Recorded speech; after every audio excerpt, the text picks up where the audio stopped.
வணக்கம் தலைமைகளே. இன்று வெள்ளிக்கிழமை.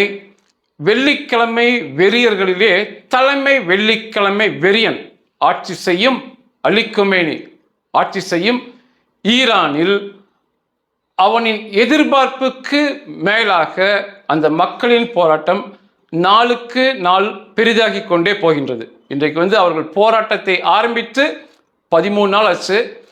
எந்தவித அடக்குமுறைக்கும் எதிராக மெதுவாக அந்த போராட்டம் வலுப்பெற்று போய் பெரிதாகி கொண்டே இருக்கிறது. 2-3 பதிவு ஈரானை பற்றி பேசியிருந்தேன். ஈரானின் பொருளாதாரம் மற்றும் அவர்களின் இராணுவ அமைப்பு, ஏன் அந்த இராணுவம் வலிமையுடன் இருக்கின்ற சொல்லி அந்த இராணுவ அமைப்புகள் மற்றும் எப்படி 47 வருஷமாக அந்த மக்களை அடக்கி வைக்க முடிகிறது, அந்த வெள்ளிக்கிழமை வெறியினான்னு சொல்லி பதிவு கொடுத்திருந்தேன். இன்றைக்கு அந்த மக்களின் உணர்வு, அந்த நாட்டு பெண்களின் உணர்வு, அழுகுரல் மற்றும் என்னுடைய தனிப்பட்ட பார்வை ஈரானின் மீது பதிவு பண்றேன். என்ன கேட்டா, அந்த வெள்ளிக்கிழமை வெறியன் அலி கொமேனி அடித்து விரட்டப்பட்டு கைகளிலும் கால்களிலும் விலங்கிடப்பட்டு அமெரிக்க நீதிமன்றங்களில் நிச்சயமாக நிறுத்தப்பட வேண்டும். அவன் பண்ணிய இத்தனை நாள் செய்த மக்களுக்கு எதிரான, குறிப்பாக பெண்களுக்கு எதிரான அடக்குமுறைக்கு அவன் நிச்சயமாக பதில் சொல்லியே தீர வேண்டும். அதுதான் என்னுடைய தனிப்பட்ட உணர்வு. அதை பற்றிய பதிவு. என்னை இப்படி பேச வைப்பது அங்குள்ள பெண்களின் அழுகுரல். ஒரு பெண் அவருடைய மகன் துப்பாக்கி சூட்டில் பலியாகி புதைத்த பிறகு அதே நாள் போராட்டத்தில் கலந்து கொண்டு மக்களோடு மக்களாக அந்த வெள்ளிக்கிழமை வெறியனுக்கு எதிராக போராடுறாங்க ஒரு பெண். இன்னொரு பெண் தான் மிகப்பெரிய வைரலாக போயிட்டு இருக்கு இணையதளத்தில். வாயில் அடிபட்டு ரத்தம் வலிகிறது வாயிலிருந்து. அந்த ரத்தத்திற்கு மத்தியிலுமே நான் பயப்பட போவதில்லை, ஏனென்றால் நான் இறந்து 47 வருஷம் ஆயிடுச்சு அப்படிங்கிறாங்க. இது 47 வருஷம் என்பது இந்த வெள்ளிக்கிழமை வெறியன் அலி கொமேனியின் ஆட்சி காலத்தை அவர்கள் குறிப்பிடுறாங்க. நிச்சயமாகவே பெண்கள் அங்கே நடைப்பிணம்தான். அவர்களுக்கென்று எந்தவித உணர்வுக்கும் அவருடைய ஆசாபாசங்களுக்கும் எந்த மதிப்புமே அங்குள்ள. நீங்க ஒரு வீடியோ இப்போ உங்களுக்கு இணைக்கிறேன். இப்போ அந்த மக்கள் ஆண்களும் பெண்களும் போராடுறதை நீங்க பார்க்கலாம். ஆடைகள், அந்த பெண்கள் ஆடை அணிந்திருப்பதை பார்க்கலாம். இதே பெண்கள் இந்த போராட்டத்தில் ஒருவேளை தோல்வி அடைந்து விட்டார்கள் என்றால் இந்த ஆடைகள் எல்லாம் அங்கு ஆகவே ஆகாது. முற்றாக அவர்களை மறைக்க வேண்டும் கருப்பாடைகளால்.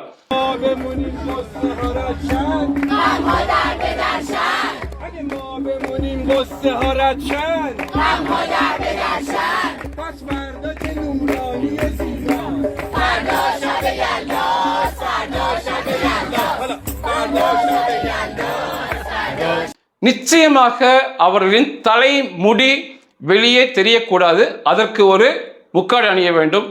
அவர்களின் அங்க வளைவுகள் தெரியக்கூடாது. அவர்களின் உடைகளின் மீது அங்க வளைவுகள் தெரியக்கூடாது சொல்லி தளர்வான, அதே சமயத்தில் டிரான்ஸ்பரண்ட், மெலிதான உடை இருக்கக்கூடாது. கடினமான உடைகளை அவர்கள் அணிய வேண்டும். கைகளை மறைக்க வேண்டும், முகத்தை மறைக்க வேண்டும். கண்ணை மட்டும்தான் வெளியே காட்டணும். ஒரு எடுப்பான வண்ணமுள்ள ஆடைகளை அணியக்கூடாது. கிட்டத்தட்ட முழுக்க போர்த்தப்பட்ட கருப்பு நிற போர்வையால் போர்த்தப்பட்ட கோணி பைகளைப் போலதான் அவர்கள் காட்சி அளிக்க அங்கு அனுமதி உண்டு. நிச்சயமாக இதை ஏற்றுக்கொள்ளவே முடியாது. இன்னைக்கு அவ்வளோ சுதந்திரமாக அந்த வெறியனுக்கு எதிராக இந்த பாடி மகிழும் பெண்கள் இப்படி அவர்களை அடக்குமுறை என்ற பெயர்ல, கலாச்சாரம் என்ற பெயர்ல அவர்களை கோணி பையை போல மாற்றுவது சிறிதும் ஏற்றுக்கொள்ள முடியாத விஷயம். இந்த பெண்களை அடக்குவதற்கென்றே அவர்களிடம் காவல்துறை என்று ஒன்று உள்ளது. கலாச்சார காவல்துறை, மாரல்டை போலீஸ் அப்படிம்பாங்க. பொதுவா ஒரு ஆட்சியில மக்களின் உணர்வை புரிந்து கொள்ள வேண்டுமே தவிர ஒவ்வொரு மக்களின் உணர்வையும் அடக்க தனித்தனி காவல்துறை, இராணுவம் என்று அமைப்பது மூடன் மட்டுமே செய்வான். ஒரு மூடன், தலைமை மூடன் மட்டும்தான் இந்த காரியத்தை செய்வான். இவனுக்கு அங்கே அப்படிதான் பண்ணிட்டு இருக்கானுங்க.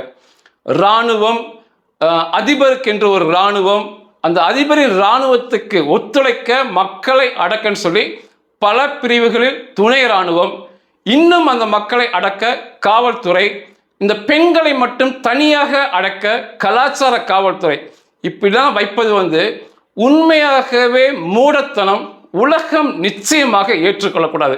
அந்த மக்கள் யாரோ எவரோ என்றாலுமே அவர்களின் உணர்வு, இந்த பெண்களின் உணர்வு இப்படி வாட்டி வதைக்கப்படுவது, இத்தனை கோடி மக்களிருந்தும் நாம் பார்ப்பது ஏற்றுக்கொள்ள இயலாத விஷயம். நிச்சயமாகவே இவன் பண்ணிய அநியாயத்திற்கு கைகளில் கால்களில் விடங்கப்பட்டு இந்த வெள்ளிக்கிழமை வெறியர்களின் தலைமை வெறியன் இந்த அலி கொமேனி அடித்து இழுத்து செல்லப்பட வேண்டும். ஒரு பெண் வாயில் ரத்தம் வலிய வலிய நான் பயப்பட போவதில்லை, நான் இறந்து 45 வருடம் ஆகிவிட்டது, என்னுடைய உணர்வுக்கு எந்த மதிப்பும் இல்லைன்னு சொல்றது உண்மையாகவே இத்தனை பேர் இருந்தும் இப்படி அவர்கள் அங்கே பண்ணுவது நிச்சயமாக ஏற்றுக்கொள்ள முடியாத செயல். இன்றோடு 13வது நாள் போராட்டம் தொடர்கிறது. 45 பேர் மரணம் அடைஞ்சிருக்காங்க, 22 பேர் என்று ஈரானே ஒத்துக்கொள்கிறது. 2200 பேருக்கு மேலாக கைது செய்யப்பட்டிருக்காங்க இன்னைக்கு வரைக்கும். சிலைகள் அடித்து நொறுக்கப்படுகின்றன. ஈரான்ல இந்த வெள்ளிக்கிழமை வெறியர்களின் சிலைகள் அடித்து நொறுக்கப்படுகிறது. காவல் நிலையங்கள் தீ வைத்து கொளுத்தப்படுகிறது. அவர்களுடைய உண்மையான சுதந்திர கொடி இப்போ உள்ள அந்த நாட்டுக்கொடியை இறக்கிட்டு அவர்கள் கொடியை ஏற்றி கொண்டிருக்கிறாங்க. மக்கள் 100 ஆரம்பித்து 1000 உயர்ந்து இன்று சில ஆயிரமாக கணிசமாக எண்ணிக்கை உயர்ந்து போராடி கொண்டிருக்காங்க. இன்னைக்கு வெள்ளிக்கிழமை, இந்த வெள்ளிக்கிழமை வெறியன் இன்னைக்கு ஒரு பேட்டி கொடுத்துருக்கான். அவங்களோட ஸ்டேட் டிவின்னு இருக்கு ஈரான்ல, அந்த டிவியில் அவனுடைய பேட்டி ஒளிபரப்பப்பட்டிருக்கு. அவன் என்ன சொல்றான்னா, போராடுகின்ற மக்கள் நாசக்காரர்கள், அவர்கள் மக்கள் அல்ல நாசக்காரர்கள் என்ற வார்த்தையை பதிவு பண்ணியிருக்கிறான். இந்த நாசக்காரர்களின் போராட்டம் நிச்சயமாக வெற்றி பெறாது அப்படின்னு இருக்கிறான். இந்த 1979களில் மன்னர் ஆட்சி, ஈரானில் உள்ள மன்னர் ஆட்சி அடித்து விரட்டியது போல ட்ரம்பின் ஆட்சியும் அடித்து விரட்டப்படும் சொல்லி ஒரு பகல் கனவை அந்த மூடன் கண்டு பேசி மகிழ்ந்தான். மக்கள் வெளிநாட்டு கூலிப்படையை போல் செயல்படுகிறார்கள், குறிப்பாக ட்ரம்பின் கூலிகளாக செயல்படுகிறார்கள். மிக கொடூரமாக அவர்களை அடக்குவோம், மிக கடினமாக அடக்குவோம் சொல்லி இன்னைக்கு அந்த தலைமை வெள்ளிக்கிழமை வெறியன் அலி கொமேனி தைரியமாக பேட்டி கொடுத்துருக்கான். இனி வரும் நாட்களில், இன்று இரவு நாளையெல்லாம் அந்த மக்களின் நிலைமை பரிதாபம், மிக கடுமையாக ஒடுக்கப்படுவார்கள் என்று அவனுடைய பேட்டியின் மூலமாக தெரிகிறது. பழைய மன்னரின் வாரிசு ரிசா பஹ்லவி அப்படிம்பாங்க, அவர் இன்னைக்கு ஒரு அறிவிப்பு கொடுத்திருக்காரு அந்த மக்களுக்கு.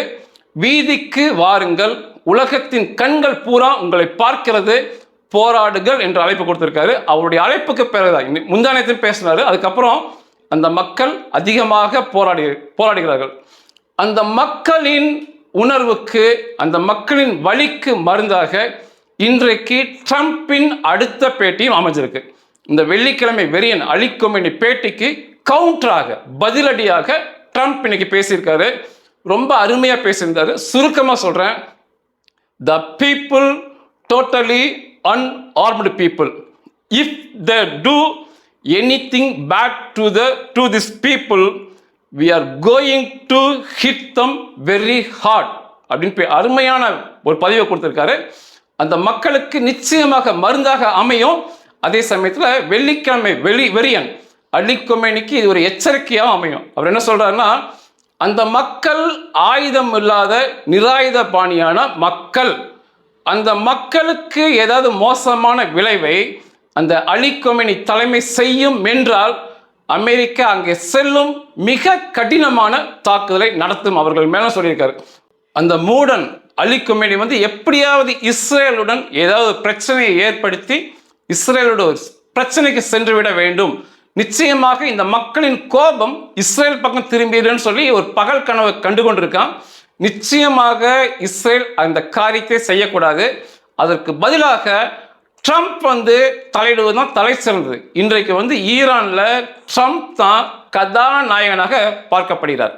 ட்ரம்ப்பை வந்து போஸ்டில் பெண்கள் வந்து எங்களை காப்பாற்றுங்கள் ட்ரம்ப், நீங்கள் தான் எங்களை காப்பாற்ற முடியும்னு சொல்லி எழுதி ட்ரம்ப்புக்கு காமிச்சிருக்காங்க. கதாநாயகனை பார்க்கப்படுகிறார்.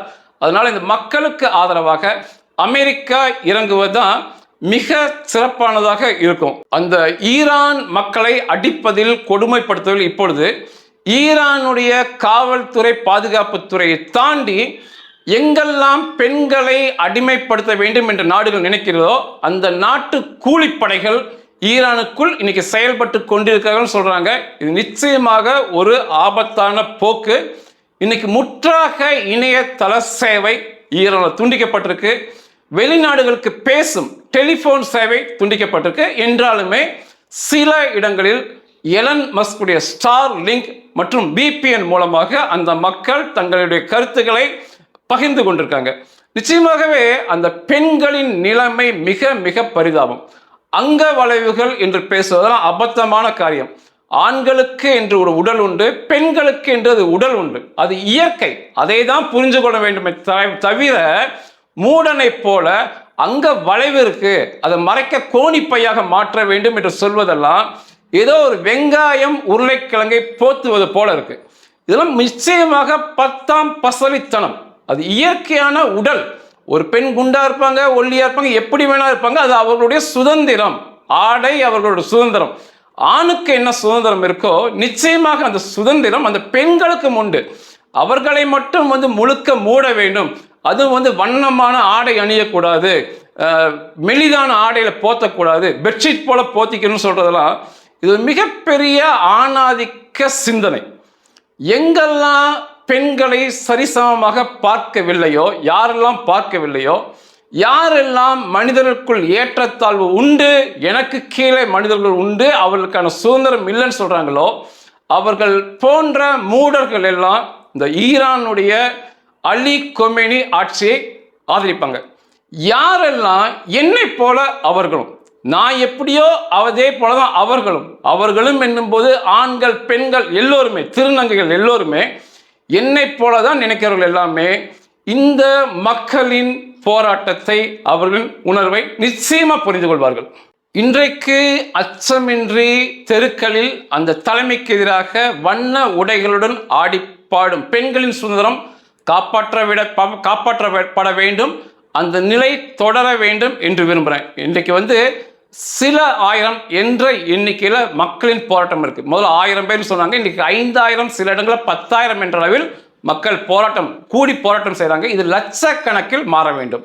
அதற்கு நிச்சயமா பள்ளி எண்ணிக்கை இந்த 45-10 அதிகமாக வேண்டும். எதற்கு லட்சக்கணக்கில் என்று சொல்லுகிறோம் அப்படின்றா, எங்கெல்லாம் லட்சக்கணக்கில் மக்கள் ஒன்று சேர்ந்து போராடுறாங்களோ அந்த தலைமை அல்ல, ஈரான் தலைமை மட்டுமில்ல, எந்த தலைமையுமே அடித்து விரட்டப்படும். லட்சக்கணக்கான மக்கள் ஒன்று கூடும்போது அதனால வந்து வருகின்ற நாட்களில் நிச்சயமாக இந்த எண்ணிக்கை உயர்ந்து லட்சக்கணக்கான மக்கள் ஒன்று கூடுவார்கள். இத்தனை காலம் பெண்களுக்கு இருண்ட ஆட்சியை கொடுத்த வெள்ளிக்கிழமை வெறியன் அலி கொமேனி நிச்சயமாக அடித்து விரட்டப்படுவான். இப்ப கூட அமெரிக்காவில் வந்து ஒரு சிந்தனை போயிட்டு இருக்கு, அது இராணுவத்திற்கு இடையே இந்த வெனிசுவேலால நிக்கோலஸ் மதுராக்கு எதிராக செய்தது போல உள்ளே தரை இறங்கி அலி கொமேனியும் அவருடைய சுற்றி இருப்பவர்களையும் இழுத்து தூக்கி வந்து, இராணுவத்தின் மூலமாக தூக்கி வந்து கைகளில் கால்களில் விலங்கிட்டு இந்த நிக்கோலஸ் மதுராக்கு அவன் மனைவிக்கு செய்தது போல அவனுக்கும் செய்ய முடியுமா, அதற்கு ஏதாவது வழி இருக்கிறதா என்ற வகையில் ஆராய்ச்சி போயிட்டு இருக்கு. அப்படியுமே இல்லாட்டியுமே இந்த மக்களை இன்னும் கொன்றால் மிகப்பெரிய தாக்குதலை அமெரிக்கா நடத்த வேண்டும். நிச்சயமாக நீங்களும் அந்த மகனை இழந்த தாயின் வழியை புரிந்து கொள்ளுங்கள். வாயில் ரத்தம் வலிய நான் பயப்பட மாட்டேன், நான் செத்து 45 வருடம் ஆகிவிட்டது என்ற பெண்ணின் வழியை புரிந்து கொள்ளுங்கள். முக்காடிடாததற்காக இதற்கு முன்னால் அடித்து கொள்ளப்பட்ட அந்த பெண்ணின் வழியை புரிந்து கொள்ளுங்கள். நீங்கள் செய்ய வேண்டியதெல்லாம் இணையதளத்தில் அந்த மக்களின் போராட்டத்திற்கு, குறிப்பாக அந்த பெண்களுக்கு உங்களின் ஆதரவு கருத்தை பதிவு செய்யுங்கள். நிச்சயமாக உங்களுடைய குரல், தனிப்பட்ட ஒவ்வொருவரின் உங்களுடைய குரல் அந்த மக்களை அடையும். அந்த மக்களுக்கு அது ஒரு பெரிய உறுதுணையாக இருக்கும். நிச்சயமாக எதிர்பார்ப்பது போல லட்சக்கணக்கான மக்கள் உயிருக்கு பயம் இல்லாமல் உயிர் போனாலும் பரவாயில்ல என்று சொல்லி தெருக்கு வருவாங்க, போராடுவாங்க. அந்த வெள்ளிக்கிழமை வெறியர்கள், தலைமை வெள்ளிக்கிழமை வெறியன் அலி கொமேனி அடித்து விரட்டப்படுவான். நிச்சயமாக உங்கள் குரல்களை பதிவு செய்யுங்கள், அது போதுமானது. இந்த அலி கொமேனியின் ஆட்சியின் நாள் எண்ணப்பட்டு வருகிறது, இன்றிலிருந்து எண்ணப்பட்டு கொண்டே வருகிறது. நிச்சயமாக அவன் அடித்து விரட்டப்படும் நாளை மகிழ்ச்சியுடன் பதிவு செய்வேன். நமது பாரத தேசத்தை போல எல்லோரும் ஒன்று, ஆண் பெண் என்று வேறல்ல, ஜாதிகள் அல்ல, மதங்கள் அல்ல, இதற்கிடையே வேறுபாடுகள் இல்லை என்பது போல உண்மையான ஒரு ஜனநாயக சுதந்திரமான ஆட்சி அங்க மலர வேண்டும் என்பதே என்னுடைய விருப்பம். நன்றிகள்.